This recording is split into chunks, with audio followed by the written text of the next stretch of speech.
नमस्कार दोस्तों, आपका हमारे चैनल अद्भुत ज्ञान सागर पर स्वागत है।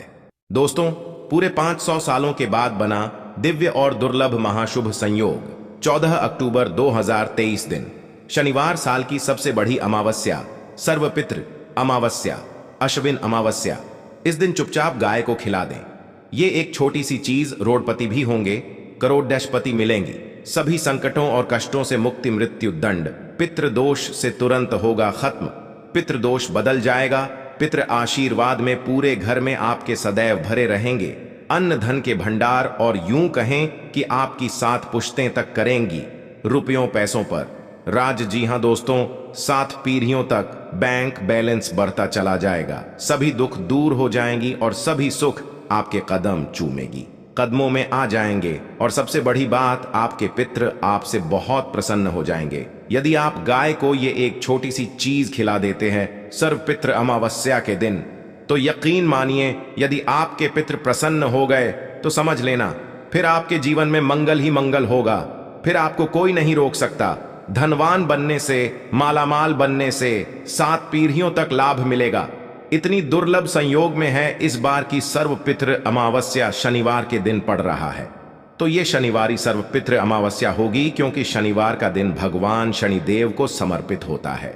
इस सबसे पितरों को भी समर्पित है ये दिन, क्योंकि सर्वपितृ अमावस्या है और शनिवार के दिन पड़ रही है। तो समझ लेना, गाय के इन उपायों से आपका कल्याण होना है। तो दोस्तों, यदि आप चाहते हैं कि तत्काल गरीबी समाप्त हो जाए और सभी दुख दर्द संकट आपके जीवन से हमेशा के लिए मिट जाए, तो आज की है वीडियो पूरी देख लेना। यदि आज के वीडियो आपने बीच बीच में से देखी, काट काट कर देखी, तो आपको कोई लाभ नहीं मिलेगा। यदि जीवन से तत्काल गरीबी समाप्त करना चाहते हैं और चाहते हैं कि आपको 7 पीढ़ी तक लाभ मिले, आपके पितर आपसे प्रसन्न हो जाएं और आपके ऊपर आपके पितरों की कृपा बरसे, तो दोस्तों पूरा वीडियो देखना, क्योंकि इस वीडियो में जो हम उपाय बताएंगे, इन उपायों को करने से आपको भगवान शनिदेव की कृपा प्राप्त होगी, पितरों की कृपा प्राप्त होगी और 33 कोटि देवी देवताओं को धारण करने वाली गौ माता की भी कृपा आपको प्राप्त होगी। तो दोस्तों, आपको बता दें, अश्विन मास की कृष्ण पक्ष की अमावस्या को हम सर्वपितृ अमावस्या कहते। इस अमावस्या का बहुत ही बड़ा महत्व होता है। वैसे तो हर अमावस्या को आप अपने पितरों को याद कर उनकी सुख शांति और मोक्ष के लिए दान पुण्य के कार्य करती है, परंतु अश्विन मास की अमावस्या है। अश्विन अमावस्या पर अमावस्या जो है सब अमावस्या में श्रेष्ठ है सर्वपितृ मोक्ष, क्योंकि इस अमावस्या के दिन सब हिंदू अपने पितरों का आशीर्वाद प्राप्त करने के लिए उनका श्राद्ध करते हैं। इस बार शनिवार के दिन ये सर्वपितृ अमावस्या PRH रही है, तो ऐसे में बहुत ही दुर्लभ संयोग है। भगवान शनिदेव की भी कृपा प्राप्त हो गया आपको, और साथ ही साथ आपके पितरों की भी कृपा प्राप्त होगी। इस दिन श्राद्ध का समापन भी होता है। अमावस्या के दिन सभी पितर अपनी संतानों को आशीर्वाद देकर और उन्हें सुख शांति से जीवन व्यतीत करते देखकर फिर से देवलोक को चले जाते हैं। आपको बता दें, इस दिन आपको सुबह के समय स्नान आदि कर शुद्ध अपने आप को कर लें। इसके बाद भगवान सूर्य देव को अर्घ्य दें। जल्दी आप और पूरी खीर सब्जी आदि का भोजन बनाएं। अपने पितरों को याद करें और उनसे भोजन स्वीकार करने की प्रार्थना करें। ब्राह्मणों को न्योता देकर उन्हें आदर सत्कार के साथ भोजन कराएं। जरूरतमंद गरीबों को भोजन कराएं। यथाशक्ति सामर्थ्य के अनुसार अन्न धन वस्त्र जो भी बने, दान धर्म के कर्म जरूर करें। इसे और भोजन करने के बाद ब्राह्मण को दान दक्षिणा आदि देकर उनका आशीर्वाद लें। इस दिन ध्यान रखना, गाय को, कुत्ते को और कौआ को भोजन जरूर कराएं। बेजुबान पक्षियों को, पशुओं को भोजन जरूर कराएं। यह आप ये मान लें, यदि पितरों को प्रसन्न करना चाहते हैं आप, और वैसे भी इस दिन शनिवार का दिन है, तो काले कुत्ते को तो जरूर भोजन कराएं, गाय को भोजन कराएं, कौए को भोजन कराएं, तो पितृ अति प्रसन्न हो जाएंगे, शनिदेव भी प्रसन्न हो जाएंगे, ये मान लें आप। और इस दिन हरे चारे का दान करें, हरा चारा खिलाएं गाय को, पशुओं को, और इस दिन घर के दरवाजे पर पानी में खाने की वस्तुएं जरूर रखें। ऐसा करने से पितर बहुत प्रसन्न होते हैं और वंश वृद्धि का आशीष देकर पुनः देवलोक को चले जाते हैं। और दोस्तों, आपके जीवन से सभी प्रकार के दुख दर्द संकट कष्ट भी दूर हो जाती है। दोस्तों, बात करें कि आपको इस दिन यानी सर्वपितृ अमावस्या के दिन गाय से जुड़े कौन कौन से उपाय करने चाहिए जिससे कि आपके पितृ आपसे प्रसन्न हो। भगवान शनिदेव की कृपा बरसे और 33 कोटि देवी देवताओं को धारण करने वाली गोमाता की कृपा बरसे और 7 पीढ़ियों तक आपको लाभ मिले और जीवन से तत्काल गरीबी समाप्त हो जाएगी। दुख दर्द संकट कष्ट है वे हमेशा के लिए दूर हो जाएं। सुख आपके कदमों में आ जाइए, सुख कदम चूमे आपके। तो दोस्तों, अब हम जो उपाय आपको गाय से संबंधित बताने वाले हैं, ध्यान से समझना, ध्यान से सुनना, जिस प्रकार बताए उसी प्रकार करना, आपको लाभ 100% मिलेगा। तो चलिए शुरू करते हैं गाय से जुड़े हुए कौन कौन से प्रभावशाली चमत्कारिक उपाय है जो कि आपको सर्वपितृ अमावस्या के दिन जरूर करने चाहिए। चलिए शुरू करते हैं दोस्तों। सनातन परंपरा में गाय गंगा और गायत्री का बहुत ज्यादा धार्मिक महत्व है।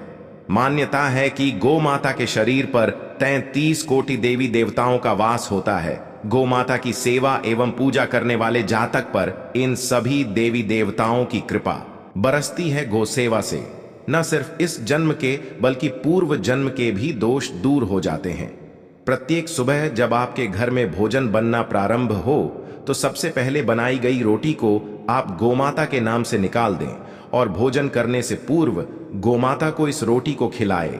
यदि संभव हो तो काली गाय को खिलाएं। यदि काली गाय ना मिले तो सफेद गाय को भी आप खिला सकते हैं।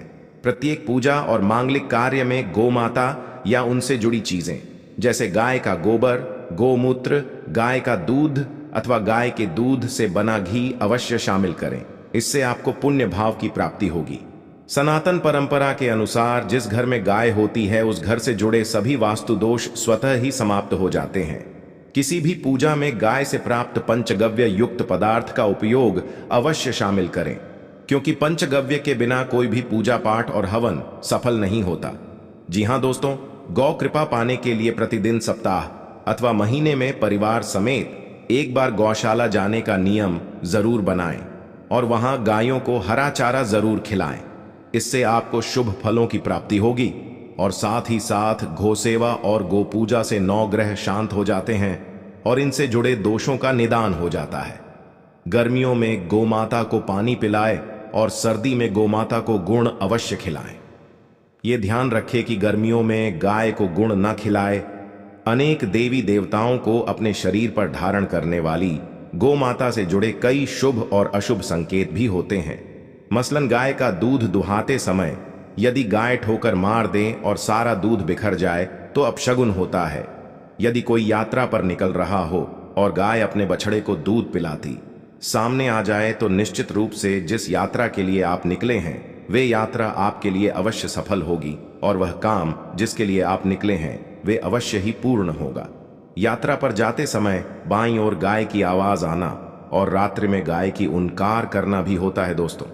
साथ साथ गाय के साथ आप भूलकर भी ये काम ना करें, अन्यथा मिलता है घोर नरक और जीवन भर की परेशानियां। जय दोस्तों, गाय को राष्ट्रीय पशु बनाए जाने और इन्हें मौलिक अधिकार दिए जाने की बात हो रही है तो सवाल उठता है कि गाय जब वो भारतीय संस्कृति का अहम हिस्सा है तब भी गाय के साथ लोग खराब व्यवहार कैसे कर लेते हैं। गाय दर दर भटकती रहती है, भरपेट इन्हें चारा तक लोग नहीं देते, चाहे जब तक दूध देती रहती है तो उनकी सेवा होती है और जैसे ही दूध देना बंद कर देती है तो लोग इन्हें उनकी किस्मत पर छोड़ देते हैं, सड़कों पर और गलियों में भटकने के लिए। ऐसे में गोवंशी जीवों को कोई डंडे से मारता है तो कोई उन पर पानी डाल देता है, कभी वाहनों से इन्हें ठोकर लग जाती है तो कभी बीमार होकर बेचारी एक गाय दम तोड़ देती है।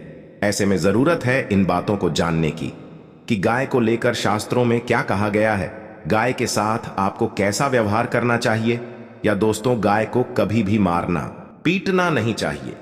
शास्त्रों में गाय को माता का दर्जा दिया गया है। गाय को मारने पीटने वाला माता को मारने पीटने वाले के समान पाप का भागी माना जाता है। ऐसे मनुष्यों को नरक लोक में वर्षों तक कष्ट भोगना पड़ता है।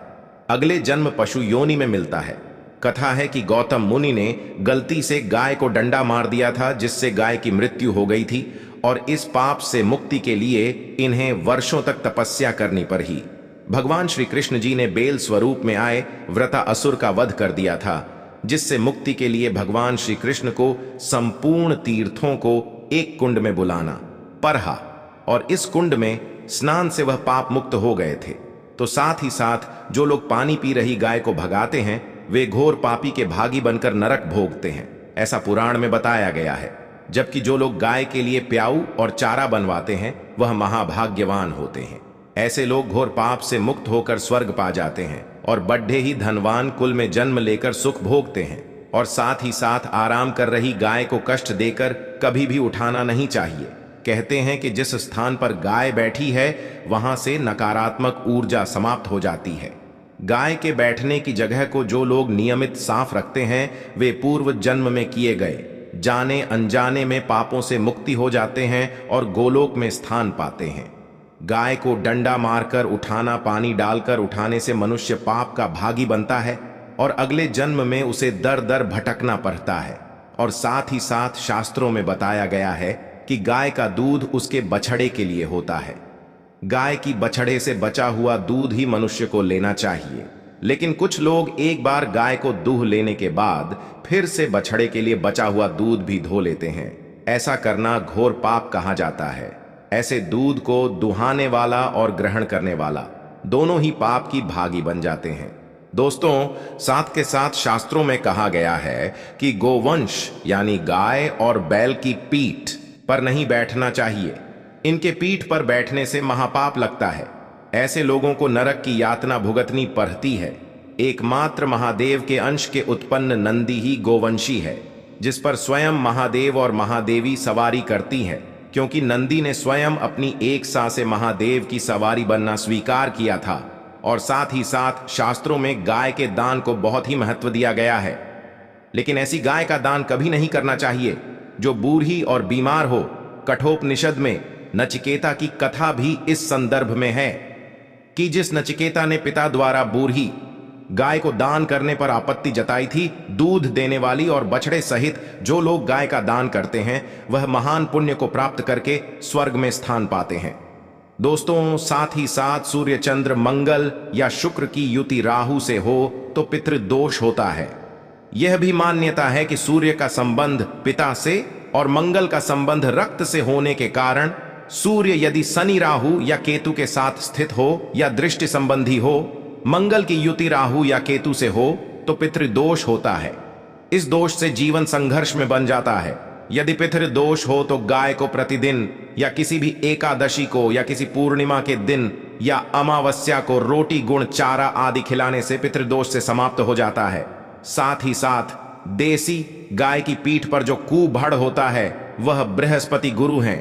अतः जन्म पथरी में यदि बृहस्पति अपनी नीच राशि मकर में हो या अशुभ स्थिति में हो, वो तो देसी गाय के इस बृहस्पति भाग शिवलिंग रूपी कुबड़ के दर्शन करने चाहिए। गुण तथा चने की दाल रखकर गाय को रोटी भी दें, इससे आपको शुभ फलों की प्राप्ति होगी। और साथ ही साथ यदि आप रास्ते में जा रहे हो और सामने से गौ माता आती हुई दिखाई दे तो गौ माता को आप अपनी दाहिनी ओर से जाने देना चाहिए। आपकी यात्रा अवश्य ही सफल होगी।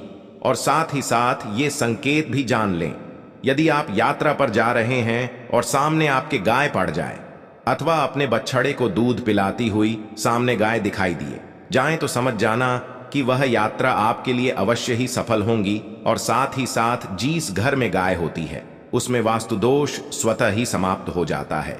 और साथ ही साथ आपको बता दें कि गाय को आप जो भी रोटी बनाए प्रतिदिन रोटी ही बनाए। गाय को अगर आपने रोटी बनाई है तो कोशिश करें कि उस रोटी को आप तुरंत ही गाय को दे दें।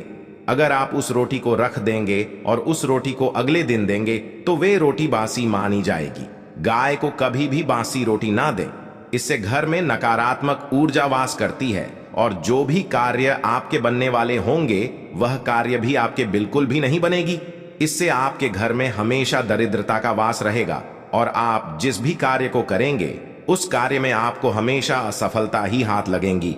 इसलिए कोशिश करें गाय को रोजाना ताजी रोटी बनाकर खिलाए और रोटी को बिल्कुल ना रखें। बासी रोटी गाय को ना दें और साथ ही साथ सड़ी गली चीजें गाय को नहीं खिलानी चाहिए कि घर में कोई फल है कोई सब्जी है सो जाए तो लोग क्या करते हैं गाय को खिला देते हैं। नहीं, ऐसा नहीं करना चाहिए। ऐसा करने से यदि आप गाय को खिलाते हैं तो और आप पाप के भागी बन जाते हैं। आप बिल्कुल भी सड़ी गली चीजें गाय को ना खिलाए और साथ ही साथ आप आटे की 11 लोइयां बनाकर उनके ऊपर हल्दी लगाए। इसके बाद आप उन 11 लोइयों को एक एक करके गाय को खिलाए। प्रत्येक लोई को खिलाते समय गाय के पर आप हाथ फेरें, पीठ पर हाथ पे नहीं, मस्तक पर हाथ फेरें। माता गाय की आप चरणों के स्पर्श करें। या दोस्तों, ऐसा करने से आपके समस्त कार्य बनने लगेंगे। जो दुख का समय चल रहा है वे भी समाप्त होगा। आपके जीवन में खुशी है, खुशी होंगी। और एक बार आप 7 बार गाय की परिक्रमा भी कर लें तो आपके समस्त कार्य पूर्ण होंगी। और साथ ही साथ आप गाय को जब भी रोटी दे, रोटी पर या तो आप थोड़ी हल्दी लगा लें या थोड़ा गुड़ रख लें। अगर गुड़ ना हो तो आप थोड़ा मिश्री रख सकते हैं, थोड़ा घी रख सकते हैं। या दोस्तों, गाय को कभी भी सूखी रोटी ना खिलाए। सूखी का मतलब गाय के जो रोटी रखें खिलाए उस पर कुछ ना कुछ रखकर खिलाए। हल्दी रख लें, गुड़ रख लें, मिश्री, घी, अब जो भी रख लें, मतलब खाली रोटी नहीं खिलानी है। ध्यान इस बात का रखें, जब भी आपको सुबह फलों की प्राप्ति होगी। या दोस्तों, ये थे गाय से जुड़े कुछ महत्वपूर्ण उपाय, कुछ बातें जिन्हें आपको ध्यान में जरूर रखना चाहिए। दोस्तों, वीडियो अच्छी लगी हो तो वीडियो को लाइक करें, ज्यादा से ज्यादा अपने दोस्तों में शेयर करें। चैनल पर नए हैं तो सब्सक्राइब करें। जय गौ माता।